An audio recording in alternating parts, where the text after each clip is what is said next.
The Oval Portrait by Edgar Allen Poe. The chateau into which my valet had ventured to make forcible entrance, rather than permit me, in my desperately wounded condition, to pass a night in the open air, was one of those piles of commingled gloom and grandeur which have so long frowned among the Apennines, not less in fact than in the fancy of Mrs. Radcliffe. To all appearance it had been temporarily and very lately abandoned. We established ourselves in one of the smallest and least sumptuously furnished apartments. It lay in a remote turret of the building. Its decorations were rich, yet tattered and antique. Its walls were hung with tapestry and bedecked with manifold and multiform armorial trophies, together with an unusually great number of very spirited modern paintings in frames of rich golden arabesque. In these paintings, which depended from the walls not only in their main surfaces, but in very many nooks which the bizarre architecture of the chateau rendered necessary, in these paintings my incipient delirium, perhaps, had caused me to take deep interest, so that I bade Pedro to close the heavy shutters of the room, since it was already night, to light the tongues of a tall candelabrum which stood by the head of my bed, and to throw open far and wide the fringed curtains of the black velvet which enveloped the bed itself. I wished all this done that I might resign myself, if not to sleep, at least alternately to the contemplation of these pictures, and the perusal of a small volume which had been found upon the pillow, and which purported to criticize and describe them. Long I read, and devoutly I gazed. Rapidly and gloriously the hours flew by, and the deep midnight came. The position of the candelabrum displeased me, and, outreaching my hand with difficulty, rather than disturb my slumbering valet, I placed it so as to throw its rays more fully upon the book. But the action produced an effect altogether unanticipated. The rays of the numerous candles, for there were many, now fell within the niche of the room, which had hitherto been thrown into the deep shade by one of the bedposts. I thus saw in vivid light a picture all unnoticed before. It was the portrait of a young girl just ripening into womanhood. I glanced at the painting hurriedly and then closed my eyes. Why I did this was not at first apparent even to my own perception. But while my lids remained thus shut, I ran over in my mind my reason for so shutting them. It was an impulsive movement to gain time for thought, to make sure that my vision had not deceived me, to calm and subdue my fancy for a more sober and more certain gaze.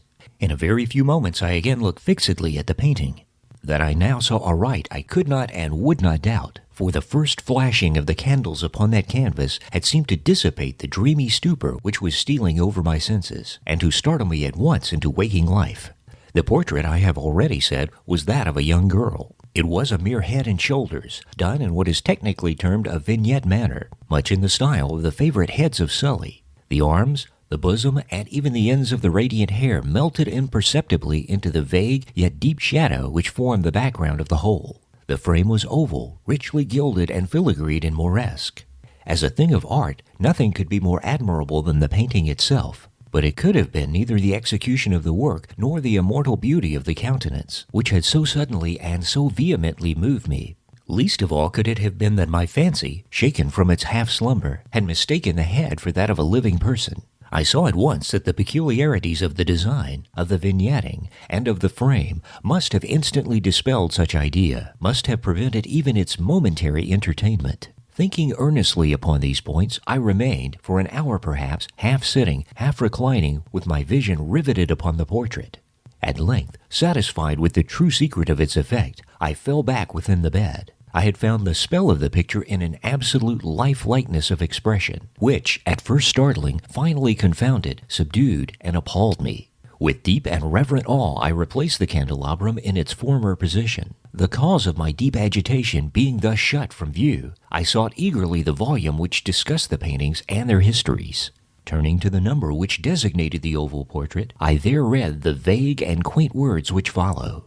She was a maiden of rarest beauty, and not more lovely than full of glee, and evil was the hour when she saw and loved and wedded the painter. He, passionate, studious, austere, and having already a bride in his art. She, a maiden of rarest beauty, and not more lovely than full of glee, all light and smiles, and frolicsome as the young fawn, loving and cherishing all things, hating only the art which was her rival, dreading only the palette and brushes and other untoward instruments which deprived her of the countenance of her lover. It was thus a terrible thing for this lady to hear the painter speak of his desire to portray even his young bride. But she was humble and obedient, and sat meekly for many weeks in the dark, high-turret chamber where the light dripped upon the pale canvas only from overhead.